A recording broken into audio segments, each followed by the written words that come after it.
mercy and peace to you from God our Father and from our Lord and Savior Jesus Christ. Amen. Dear brothers and sisters in Christ, imagine losing someone in a drowning. Imagine your reaction if your son or daughter was lost at sea while serving in the Navy. Imagine what the survivors of one of the tsunamis of the past couple of years faced. Imagine Bethany Hamilton, well on her way to a surfing championship, waking up in the hospital without an entire arm after losing it in a shark attack. Imagine Noah and his family floating away in the ark while the world washed away. Imagine Moses and the millions of Israelites passing through the Red Sea with the Egyptian army at their heels. And then looking back to see the raging water where there used to be charging warriors. The people of the Middle Eastern desert fear the seas. They fear large bodies of water and those river wadis that so quickly can become deadly flash floods. There is a reason that these people of the desert saw water as the source of chaos and evil. Monsters from the deep, or maybe even the devil himself. Remember the great sea creature that Job calls Leviathan? Remember Jonah being swallowed whole? To say nothing of the flood and the Red Sea as God's way of dealing with his enemies. So imagine then these people of Israel going into the River Jordan. John, is it safe? Now normally, the Jordan River is pretty shallow, maybe shin deep, unless it's the rainy season. And then it becomes a torrent, dangerous. And then no, it is not safe. It wasn't raging at this time when John was baptizing, but is it safe now to go back in the water? Is it safe? Safe for whom? Imagine Jesus going down into that water after so many people had had their sins washed into it. Is it safe? No, it's not safe. Not for Jesus. What had been washed into those waters would cling to Jesus when he climbed out that riverbank. All of it would remain on him for the rest of his ministry. He would have to suffer the consequences. Our consequences. Our death. The water would kill him as it once did the whole world. Why?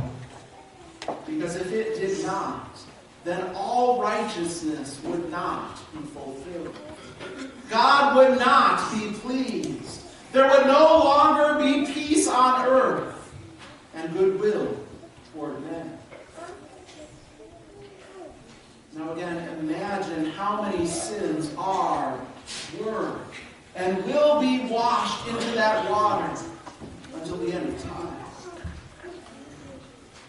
Is it safe now, Jesus? Will I drown? Don't you care about us? Are you asleep? As the water rages and winds toss us about, are you asleep as so many claim?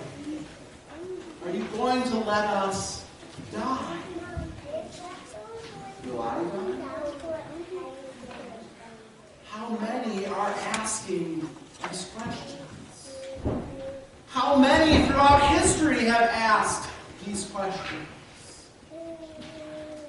Listen to King David's plea. Save me, O God, for the waters have come up to my neck. I sink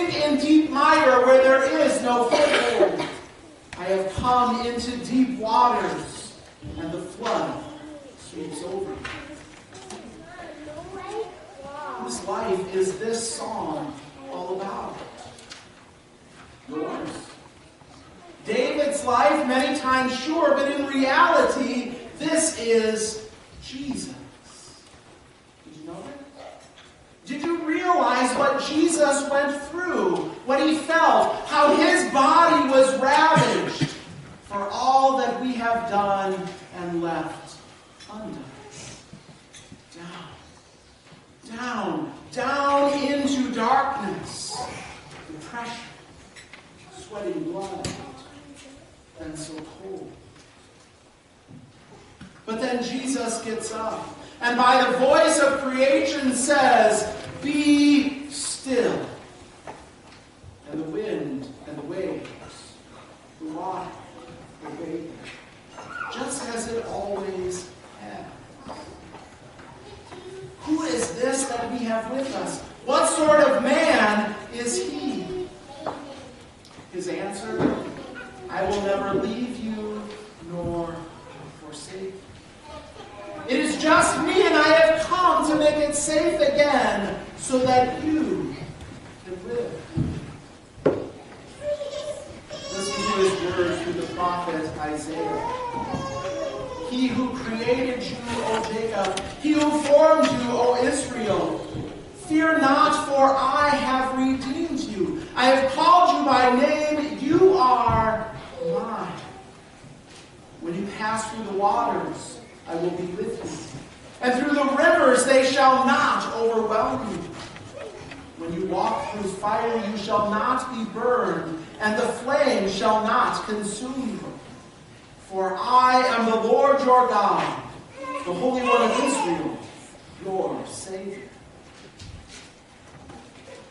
Did you know that God is our refuge and strength, a very present help in trouble?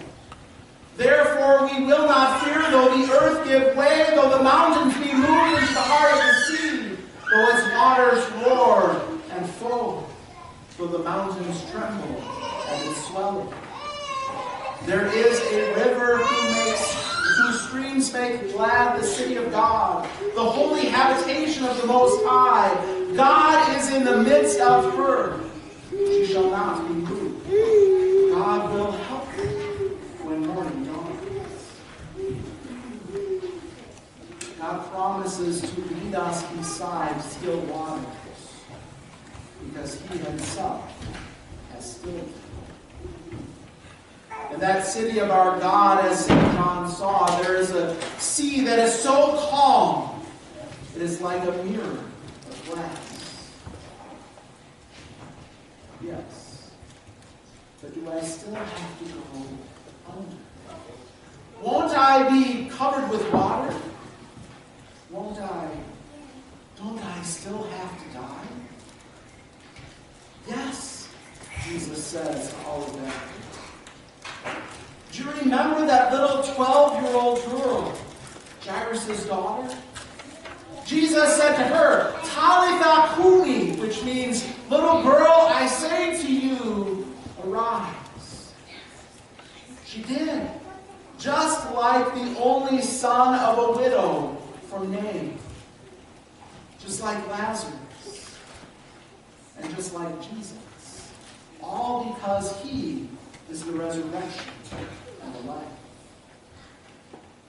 Though we still go under, though dirt is still poured over our bodies in the ground, Jesus will reach down and take us out, because he has already been down into the deep, the abyss, and come up. No, we will not dash our feet against a stone, because he has done it for us.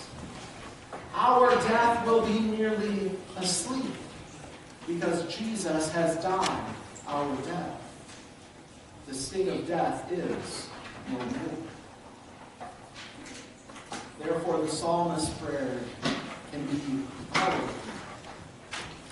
My prayer is to you, O Lord. At an acceptable time, O God, in the abundance of your steadfast love, answer me in your saving faithfulness. Deliver me from sinking in the mire. Let me be delivered from my enemies and from the deep waters. Let not the flood sweep over me, or the deep swallow me up, or the pit close its mouth over me. These words can be our words, because they were Jesus' words, and he answered them in faith. So even now, as we go down, we will be pulled up. We will be raised because Christ is risen from the dead. And even though you need to, yes, drown and die in the baptismal waters.